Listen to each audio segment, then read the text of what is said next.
Salut les lions! Alors, la différence entre la variation calée et la variation libre. Alors, contrairement à une méca boîte, sur un scooter, on ne peut pas sélectionner de vitesse vu qu'il n'y en a pas assez de variation. Forcément, hein, tout le monde le sait. Alors, qu'est-ce qui se passe sur un scooter? Donc, la variation, elle monte, elle descend, suivant la vitesse où on va. Alors, pour pouvoir travailler sur le moteur en tour minute, on est obligé de sélectionner un rapport. Donc pour ce faire, en fait, on va supprimer les galets dans le vario. On enlève les galets. Et on va venir caler les cales. Ça, c'est des cales en plastique, en téflon. Qui sont généralement les cales qui sont livrées dans les variateurs Malossi et compagnie. Alors il y a différentes tailles. Et ici, on vient caler ça sur le canon du vario. Comme ça. Et de fait, quand on monte, la variation elle est déjà presque en haut, on va dire 80% en haut. Et la variation elle est condamnée, ça ne peut plus monter ni descendre. Et donc à partir de là, on va mettre en route le moteur, on va le stabiliser à peu près à 6000 tours. Et le banc va nous calculer le rapport total qui est entre le variateur et la roue. Et donc à partir de là, comme sur une méca boîte, on peut comme si on était en quatrième, on a une courbe qui est en tour minute. Et ce qui va nous permettre de régler tout ce qui est les diagrammes, taux de compression, tout ça, les longueurs de peau, changer des échappements, essayer des carburateur, des clapets, tous les réglages du moteur. On va le faire dans cette configuration là. Une fois que le moteur est bien réglé, après on redémonte tout ça, on remet les galets et on part comme si on roulait sur la route, on part de 0 km/h, on va jusqu'à 100 ou 150 km/h. Suivant les moteurs. Et donc après sur la variation libre, donc là on va régler nos ressorts d'embrayage, essayer de différentes courroies, les poids de galets et compagnie. Voilà, alors maintenant on va donc calculer le rapport. Ma variation elle est calée, mon vario est presque en haut. Donc je vais calculer mon rapport grâce à la passe ampère-métrique. Je la mets sur le fil de bougie. J'ai mis l'extraction de gaz. Et donc on va mettre en route et on va calculer le fameux rapport.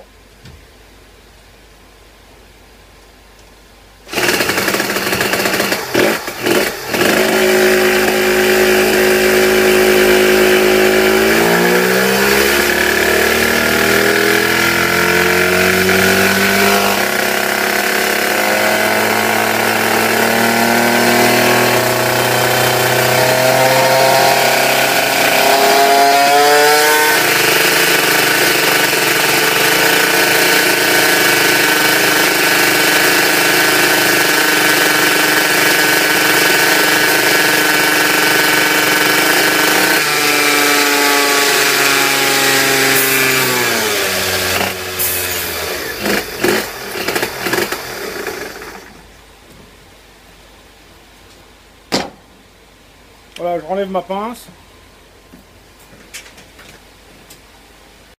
Yop, donc voilà, c'est parti, on va pouvoir faire le premier essai. Donc là, le moteur est monté, on ne sait pas du tout ce qu'il y a dedans. Enfin, on sait ce qu'on a mis en squish et tout. Bon, là, c'est un moteur, c'est un 70 Polini Evolution, les tout premier 70 à barrette. Donc, je ne sais pas du tout ce que ça va donner. C'est pas moi qui fais la préparation du cylindre. Moi j'ai juste fait la préparation des carters, le remontage avec une métrologie propre et puis on va voir ce que ça donne. Bon, à mon avis au premier tir on va être à 14 chevaux. On verra bien.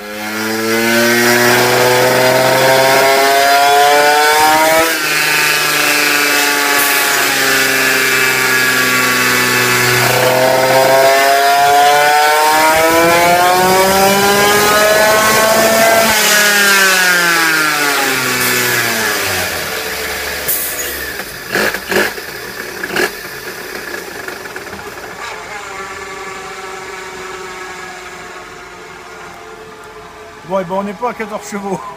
On est loin. On est loin.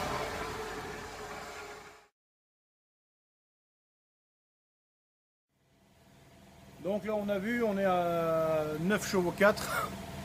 Donc on est loin. Bon alors là, tous les réglages sont vraiment larges. On va essayer d'affiner un peu. Je vais directement baisser de 10 points en gicleur principal. Je vais passer de 130 à 120. On va voir ce qui va se passer. Donc voilà, là j'ai baissé de 10 points sur le principal, on essaye tout de suite.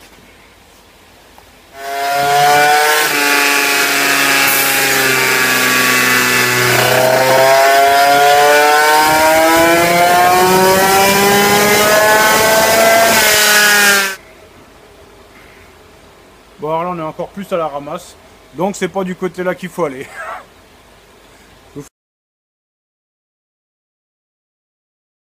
Bon alors bête et méchant, bah du coup on remonte de 20 et on va voir ce qui se passe.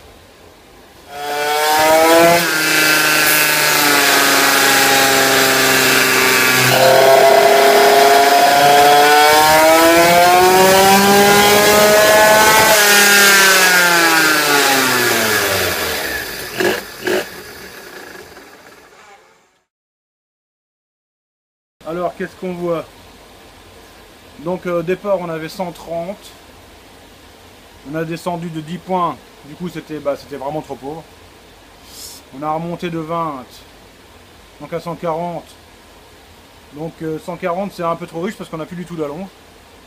Donc là comme ça pour commencer les réglages, on va mettre un 135.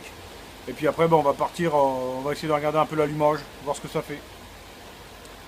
Donc je remets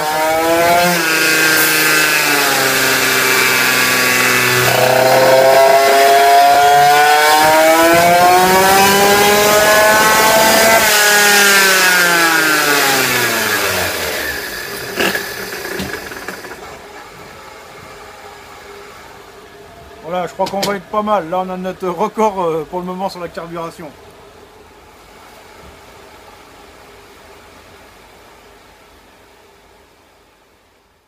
Voilà.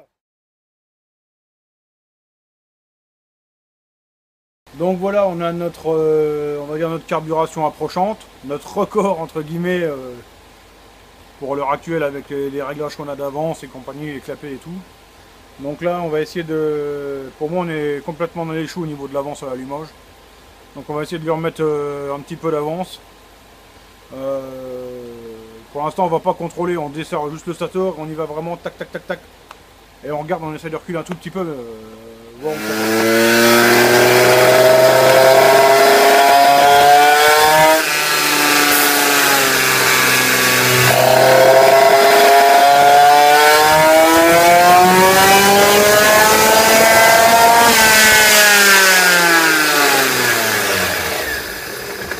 Donc là je vais commencer à faire un peu de place dans mes courbes.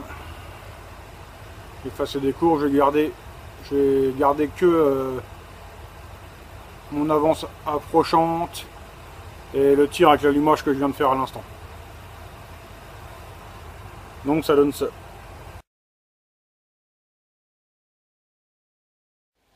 Donc on voit clairement qu'en remettant de l'avance là il se passe quelque chose, ça bouge dans le bon sens. Donc bête et méchant, bah, on en remet encore.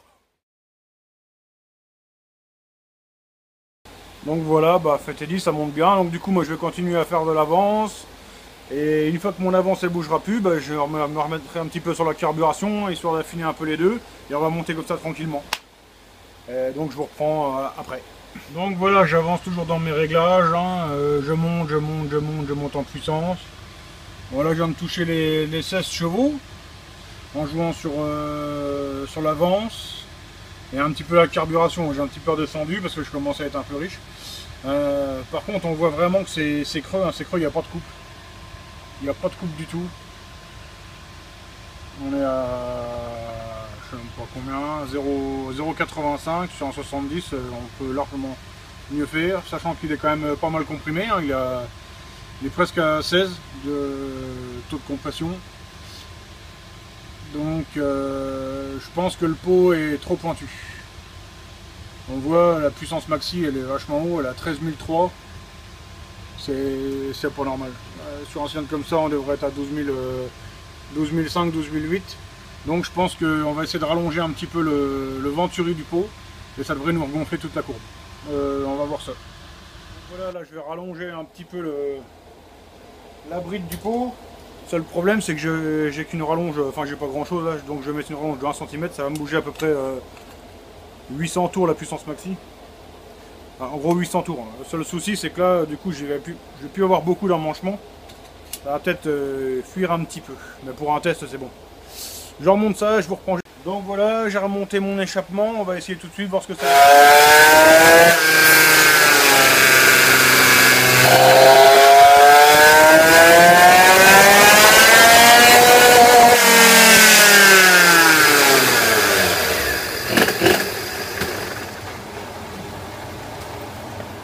Là, je crois qu'il va pas y avoir photo. Ça a l'air de fonctionner. Voilà, on vient de faire la courbe jaune. Donc, il n'y a pas photo, on accélère carrément plus fort. Et la puissance, bizarrement, on n'a pas descendu autant que je le pensais, mais il est pas mal là. 13008, il est pas mal. Et on a encore une allonge correcte, 14200 tours à peu près. Donc là, on voit que le moteur il fonctionne quand même super bien. Et du coup, le couple, il n'y a pas photo, le couple il a monté comme une balle, nous là arrivé à... On a dépassé le 0,9. Donc là ce qui devient bien sur un 70,09, c'est pas mal. Donc ainsi de suite, maintenant bon le gros du boulot est fait. Maintenant ça va être de l'affinage, mais bon à mon avis on n'est pas loin d'être à fond. 16 chevaux sur... Donc voilà, on est donc à 16 chevaux 4, franchement c'est franchement pas mal quand même. Le coup de la bride ça marche super bien. C'est un truc tout bête, hein. Si un jour vous faites une préparation, vous montez un peu trop sur les diagrammes d'échappement, vous sentez que le moteur il est devenu un petit peu trop creux, vous rallongez la bride d'échappement, et franchement ça peut aider ça peut sauver un cylindre qui est foiré, quoi. Donc voilà, pour ce soir c'est tout, parce que moi il est 19 h.